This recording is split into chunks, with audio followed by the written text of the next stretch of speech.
우울은 감정이 아니라 상태예요.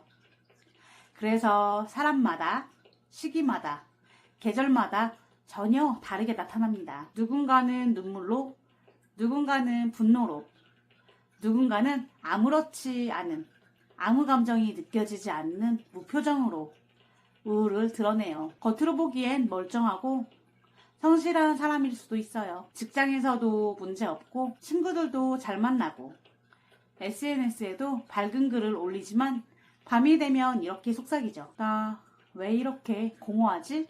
우울은 보이지 않는 마음의 그림자예요. 안녕하세요. 우울과 함께 살아가는 오렌지나비입니다. 반갑습니다. 오늘은 우리가 자주 듣는 말이지만 막상 설명하기 어려운 주제로 시작해 볼게요. 나는 요즘 좀 우울한 것 같아. 이 말 많이 하죠? 그런데 막상 물어보면 우울한 게 뭐야? 어디부터 우울증이야? 명확하게 답하기가 어려워요. 왜냐하면 우울은 모두 같은 얼굴을 하고 있지 않거든요. 누구는 슬픔으로, 누구는 피곤함으로, 누구는 아무렇지 않은 척으로 나타납니다. 그래서 오늘은 우울한 사람들을 5가지 유형으로 나눠서 내가 어디쯤에 있는지, 혹은 내가 사랑하는 사람은 어떤 단계에 있는지 함께 알아보겠습니다. 우울은 감정이 아니라 상태예요.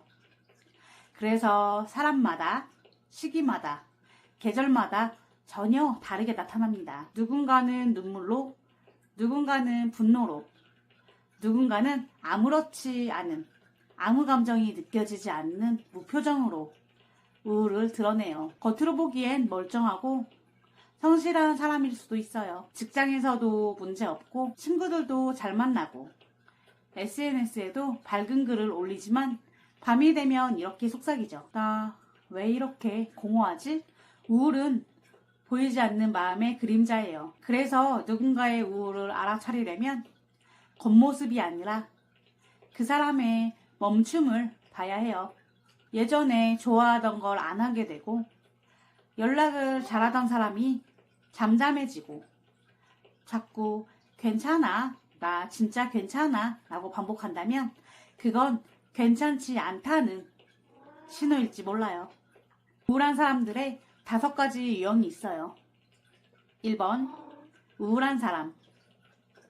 진단은 없지만 감정적으로 계속 아래로 끌리는 사람들. 하루 종일 피곤하고 집중이 안 되고 아무 의욕이 없어요.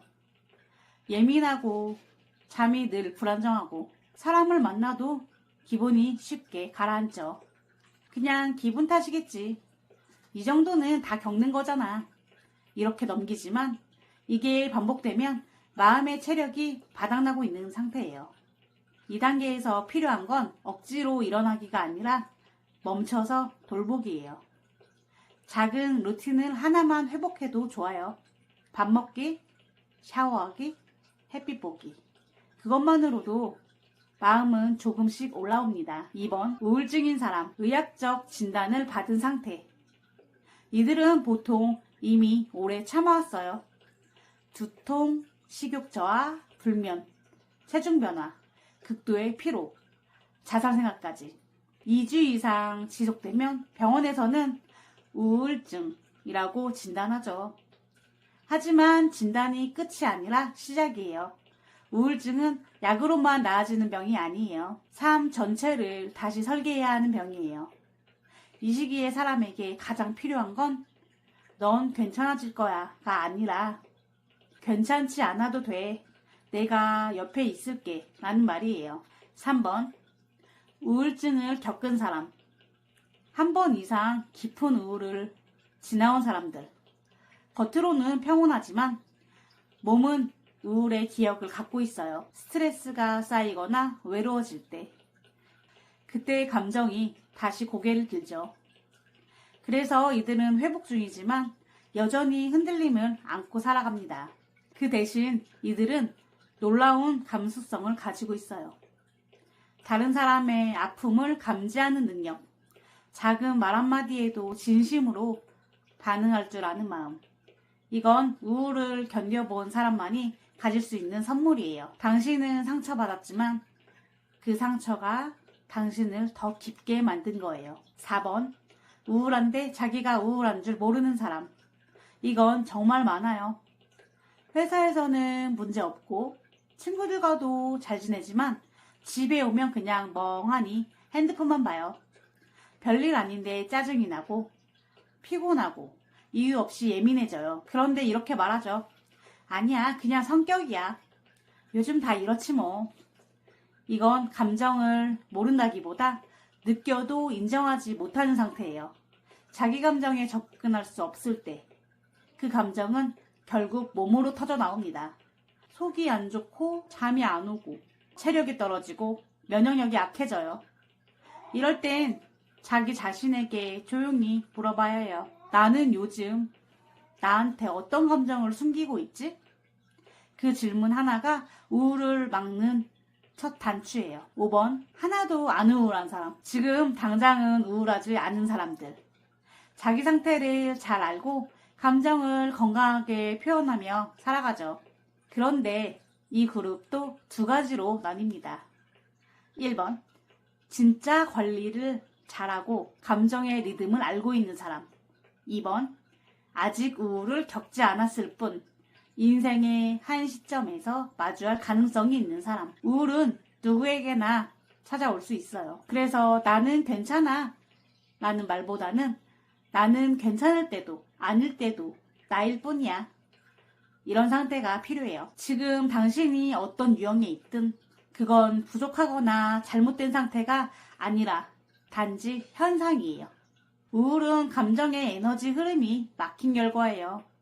그걸 억누르면 병이 되고 인정하면 회복이 돼요. 나는 요즘 좀 이상해. 왜 이렇게 예민하지? 왜 아무것도 하기 싫지? 이 말들 안에는 살고 싶다는 무의식이 숨어 있어요. 우울을 느낀다는 건 여전히 살고자 하는 신호라는 뜻이에요. 혹시 이 영상을 보면서 나는 몇 번 유형에 속할까?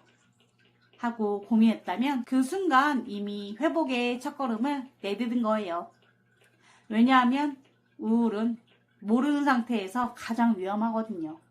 내 감정을 인식하는 순간 우울은 이미 조금씩 힘을 잃어요. 오늘 하루는 자기 자신에게, 나에게 이렇게 말해보세요. 나는 지금 이만큼 힘들고 이만큼 버티고 있어. 이건 잘못이 아니라 과정이야. 우울은 병이 아니라 내 마음이 보내는 살고 싶다는 다른 방식의 표현이에요. 오늘은 5가지 유형을 살펴봤는데요. 당신은 어디에 가장 가까웠나요? 어떤 상태든 괜찮아요. 그건 당신이 여전히 감정을 느끼고 있는 사람이라는 증거예요. 우울은 부끄러운 게 아니라 나를 더 잘 알고 싶다는 마음의 신호예요. 댓글에 여러분들의 이야기를 남겨주세요. 나는 1번 같아요. 저는 3번이에요. 지금은 괜찮지만 예전엔 2번이었어요. 이런 댓글 하나가 다른 누군가에게 큰 위로가 될 거예요.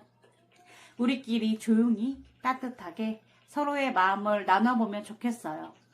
오늘도 함께 해주셔서 감사합니다. 오렌지 나비였습니다. 다음 영상에서 또 만나요. 안녕.